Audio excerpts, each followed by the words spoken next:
ulfaachuu danda'a. Garuu immoo yeroo yeroodhaan salphachaa deemuu danda'a. Kanarraan barattoonni kee qormaata isaaniitti irratti qabxii gaarii fiduun caala kan si gammachiisu. Tokko illee hin jiru kana beeki.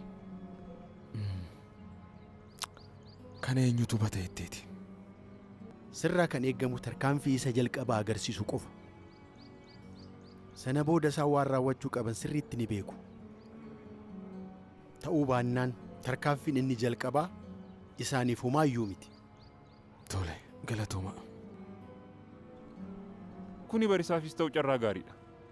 Kanaafuu gara mana barumsichaa yommuu seenu qorumaata qorama. Xumurtee? Kana caala waan hin jedhuun qabu. Chombe! Wanta barbaaddu erga fayyadamteen boodaan irratti fayyadamte jechuudha. Dhageessaa hojii kanaaf kan harka keen argatta. Kanaafuu hojii tokko hojjechuu qabna. Ati immoo kana booda daandii keessaa baatee ennaa na wajjin walitti buuta. Saamicha laaptooppii fi faayaawwaniidhaan qarshii barbaadde akkan arganne nan amana. Qarshii barbaadde argachuudhaaf filannoon isaa beekamaadha. Haalli anaaf ijoolleen koo keessa jirru kan uumame sababa namoota abbaa warraa koo saamaniinidha. Abbaa manaa koo? Eeyyee. Ta'us nuti sooressoota irraa saamna. Maal jechuudhaaf?